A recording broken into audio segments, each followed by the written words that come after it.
Hi friends, welcome to SV technology. ఈ వీడియోలో మనం BTech second year first semester COA subject computer organisation and architecture subject very important questions గురించి మనం discuss చేయబోతున్నాము.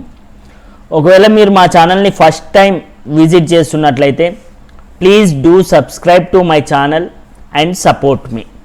Computer organisation and ఆర్కిటెక్చర్లో first unit first question block diagram of digital computer. దీన్నే మనకి ఇంకో విధంగా ఎలా అడుగుతారు అంటే what are the functional units of digital computer explain అంటారు, లేదా what are the components of digital computer explain with diagram అని అడుగుతారు, బ్లాక్ డయాగ్రామ్ అని అడుగుతారు. ఈ మూడింటికి answer will be the same.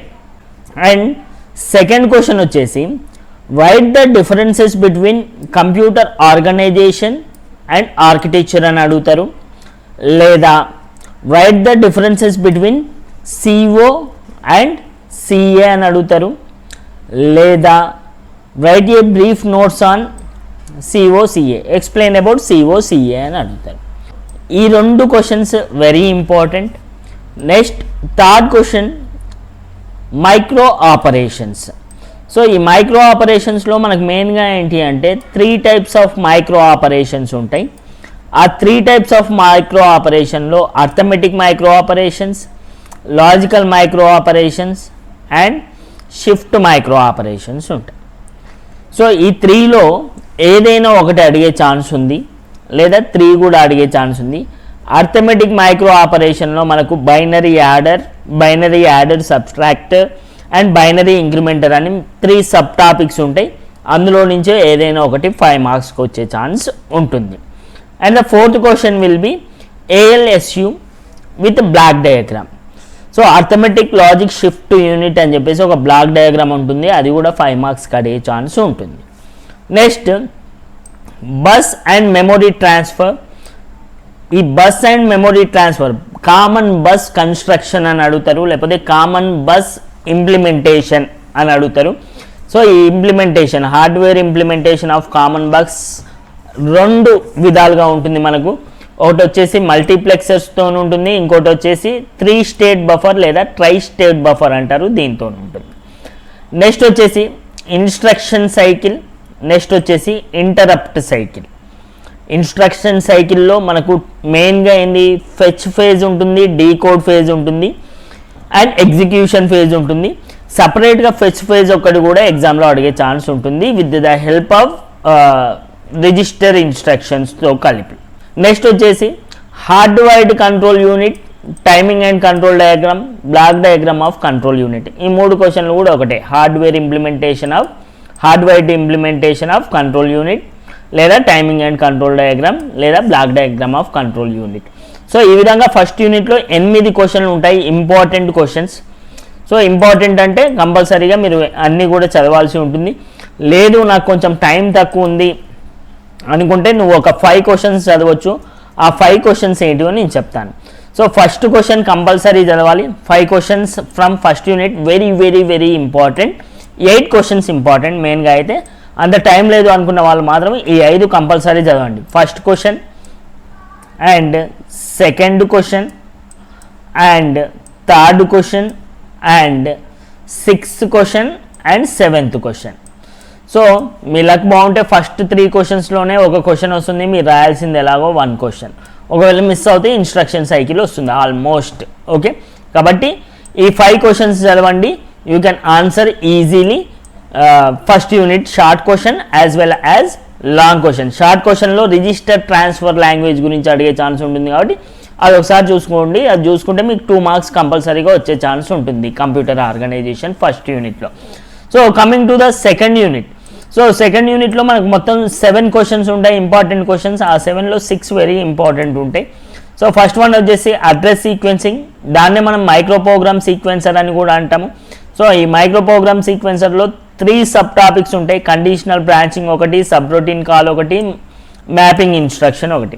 ఈ 3 సపరేట్గా ఏదైనా ఒక 5 మార్క్స్కి అడిగే ఛాన్స్ ఉంటుంది. లేదా టోటల్గా అడ్రస్ సీక్వెన్సింగ్ లేదా మైక్రో ప్రోగ్రామ్ సీక్వెన్సర్ అని అడిగే ఛాన్స్ ఉంటుంది. సెకండ్ క్వశ్చన్ వచ్చేసి micro program example. Third question వచ్చేసి మనకు 3 టైప్స్ ఆఫ్ ఆర్గనైజేషన్స్ ఉంటాయి. Stack, single accumulator organization, general register organization. ఈ మూడిట్లో ఎవ్రీ టైం ఒకటి అడుగుతున్నారు, వెరీ ఇంపార్టెంట్, ఏదైనా ఒకటి. సో ఐదర్ స్టాక్ ఆర్గనైజేషన్ కానీ సింగిల్ అక్యుములేటర్ ఆర్గనైజేషన్ కానీ ఈసారి అడిగే ఛాన్స్ ఉంది. నెక్స్ట్ వచ్చేసి instruction types and instruction format types. ఇక్కడ మీరు కన్ఫ్యూజ్ కావద్దు. ఇన్స్ట్రక్షన్ టైప్స్ అంటే memory reference instructions, register reference instructions, input output instructions. Instruction format types అంటే ఏంటి? 3 address, 2 address, 1 address, 0 address and RISC instructions. ఇక్కడ మీకు ఒక షార్ట్ క్వశ్చన్ కూడా అడిగే ఛాన్స్ ఉంటుంది. What are the fields we have in instruction format? So address field, op code and indirect bit ఇవి ఉన్నాయి కదా, అది షార్ట్ క్వశ్చన్ 2 మార్క్స్కి అడిగే ఛాన్స్ ఉంటుంది. నెక్స్ట్ వచ్చేసి addressing modes, very very very very very important questions. ఈ సెకండ్ యూనిట్లో నేను ఈసారి ఎక్స్పెక్ట్ చేస్తున్న క్వశ్చన్స్లో ఈ క్వశ్చన్ ఉంది.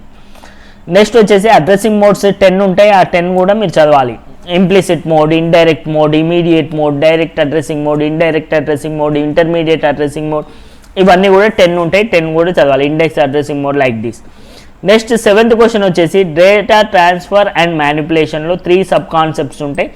ఆ 3లో ఏదైనా ఒకటి అడిగే ఛాన్స్ ఉంటుంది మనకు. డేటా ట్రాన్స్ఫర్ ఇన్స్ట్రక్షన్స్ కానీ, డేటా మ్యానిపులేషన్ ఇన్స్ట్రక్షన్స్ కానీ, అండ్ ప్రోగ్రామ్ కంట్రోల్ ఇన్స్ట్రక్షన్స్ కానీ. సో ఈ ఇన్స్ట్రక్షన్స్ మీకు ఎక్కడ వస్తాయి అంటే ఆటోమేటిక్గా ఒకవేళ మీకు 7th క్వశ్చన్ ఎగ్జామ్లో వచ్చింది కానీ మీకు ఏం రాయాలో తెలియట్లేదు, అప్పుడు ఏం చేయాలి? మీరు మెమొరీ రిఫరెన్స్ కానీ రిజిస్టర్ రిఫరెన్స్ ఇన్స్ట్రక్షన్స్ క్లియర్గా రాసేయండి. You will get almost 90% of marks given for that. అంటే సపోజ్ ఈ డేటా ట్రాన్స్ఫర్ మ్యానిపులేషన్ క్వశ్చన్కి నీకు 5 మార్క్స్ ఉన్నాయనుకో, ఒకవేళ నువ్వు మెమొరీ రిఫరెన్స్ రిజిస్టర్ రిఫరెన్స్ రాసినావు అనుకో, డేటా ట్రాన్స్ఫర్ మ్యానిపులేషన్ హెడ్డింగ్ పెట్టేసి, you will get at least 3 or 4 marks easily. Okay, so ఎందుకనేది మీకు ఆ క్వశ్చన్ చదివితే అర్థమవుతుంది, అవే ఉంటాయి కాబట్టి. నెక్స్ట్ వచ్చేసి ఇందులో వెరీ ఇంపార్టెంట్ విషయానికి వస్తే ఒక సెకండ్ తప్పించి, ఓకే, ఒక సెకండ్ తప్పించి మిగతా అన్ని చదవండి 6. ఓకే, ఫస్ట్ యూనిట్లో ఇంపార్టెంట్ 8, వెరీ ఇంపార్టెంట్ 5. సెకండ్ యూనిట్లో important 7, very important 6. Third unit, so third unit very simple unit and direct questions ఉంటాయి. సో ఆ డైరెక్ట్ క్వశ్చన్స్ ఏంటి? Representation of signed numbers, number system ఉంది కదా, అది signed magnitude, 1's complement and 2's complement.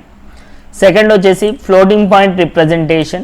ఈ floating point రిప్రజెంటేషన్లో మనకు IEEE format అని చెప్పేసి ప్రాబ్లం కూడా అడిగే ఛాన్స్ ఉంది, లేదా single precision, double precision, we have to explain with example. వాళ్ళు ప్రాబ్లం అడిగినా అడగపోయినా మనం ఎగ్జాంపుల్తోని ఆ ప్రాబ్లమ్ని రాయాల్సి ఉంటుంది. నెక్స్ట్ వచ్చేసి floating point arithmetic operations and addition and subtraction with 2's complement data, multiplication algorithm of fixed point, sign magnitude data, Booth algorithm అనేది very important. టోటల్గా 5 క్వశ్చన్స్ ఉన్నాయి. ఈ 5 క్వశ్చన్స్లో వెరీ ఇంపార్టెంట్ విషయానికి వస్తే 1 and 2 and 5 ఈ 3 క్వశ్చన్స్ చదవండి కంపల్సరీగా. మీకు 2 క్వశ్చన్స్ వచ్చేస్తాయి, మీరు రాయాల్సింది ఒకటే క్వశ్చన్ ఎగ్జామ్లో.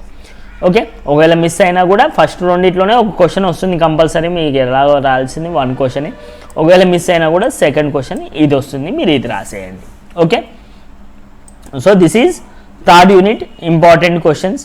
Next 4th unit important questions విషయానికి వస్తే 4th యూనిట్లో 4 క్వశ్చన్స్ ఉంటాయి. 4th unit 4 questions, very important questions. First one is modes of transfer. ఈ మోడ్స్ ఆఫ్ ట్రాన్స్ఫర్లో మనకు 3 మోడ్స్ ఆఫ్ ట్రాన్స్ఫర్స్ ఉంటాయి: programmed, interrupt and DMA. DMA is very very very very important. Modes of transfer మొత్తం question కాకపోయినా కూడా DMA ఒక్కటైనా సరే మీకు ఎగ్జామ్లో అడిగే ఛాన్స్ ఉంటుంది. డిఎంఏ కంట్రోలర్ గురించి ఎక్స్ప్లెయిన్ చేయమని, లేదా DMA controller and DMA transfer అనే కాన్సెప్ట్ ఉంటుంది, దాని గురించి కానీ అడుగుతారు. నెక్స్ట్ వచ్చేసి asynchronous data transfer, strobe or handshake method గురించి అడుగుతారు మీకు ఎగ్జామ్లో. ఓకే, సో మ్యాక్సిమం ఈసారి హ్యాండ్ షేక్ మెథడ్ అడుగుతాడని నేను అనుకుంటున్నాను. మీరు ఎందుకైనా మంచిది స్టోబ్ మెథడ్ కూడా చదువుకొని వెళ్ళండి. నెక్స్ట్ వచ్చేసి write about peripheral devices and IO interface. Okay, next వచ్చేసి మెమొరీ హైరార్కీలో main memory and cache memory. So very important 4 questions. ఈ 4 క్వశ్చన్లో కూడా నీకు ఇంకా వెరీ వెరీ ఇంపార్టెంట్ కావాలంటే ఫస్ట్ 3 చదవండి, 4 చదవకపోయినా ఏం కాదు. అండ్ నాలుగోది కూడా వెరీ ఈజీగా ఉంటుంది, main memory and catch memory differences. కొన్నిసార్లు షార్ట్ క్వశ్చన్లో అసోసియేట్ మెమొరీ గురించి 2 మార్కులకు అడుగుతున్నారు, దాని మీద కూడా ఒక లుక్ వేయండి. ఓకే, 5th యూనిట్లో వెరీ ఇంపార్టెంట్ క్వశ్చన్స్ 4 ఉంటాయి. ఫస్ట్ వన్ వచ్చేసి CISC or RISC characteristics or differences అడుగుతారు. నెక్స్ట్ వచ్చేసి parallel processing very very very very very important question. ఇందులో మనకు pipeline processing, array processing and vector processing ఈ 3 ఉంటాయి. ఈ 3లో ఒక క్వశ్చన్ కంపల్సరీ వస్తుంది మనకు. పైప్లైన్లో అర్థమెటిక్ పైప్లైన్, ఇన్స్ట్రక్షన్ పైప్లైన్ కూడా వచ్చే ఛాన్స్ ఉంది. నెక్స్ట్ వచ్చేసి inter process communication, characteristics of multi processor. ఈ 5th యూనిట్లో వెరీ ఇంపార్టెంట్ గురించి మనం మాట్లాడుకుంటే ఫస్ట్ 2 క్వశ్చన్లు చదవండి, you can answer any question in 5th unit. నువ్వు రాయాల్సింది ఒకటే క్వశ్చన్, ప్యారలల్ ప్రాసెసింగ్లో arithmetic, vector and pipeline processing and vector processing, array processing compulsory చదవండి, అదే క్వశ్చన్ వచ్చేస్తుంది మీకు. ఓకే, సో ఇవి COAలో వెరీ ఇంపార్టెంట్ క్వశ్చన్స్. టోటల్గా అన్ని యూనిట్లు కలిపి మీకు 28 ఇంపార్టెంట్ క్వశ్చన్స్ ఉంటాయి. అందులో మళ్ళీ నేను సపరేట్గా చెప్పినవి 19 క్వశ్చన్స్ ఉంటాయి. ఆ 19 క్వశ్చన్స్ చదివితే నీకు 40+ మార్క్స్ వస్తాయి. ఈ 28 క్వశ్చన్స్ చదివితే ఫుల్ మార్క్స్ వచ్చే ఛాన్స్ ఉంది.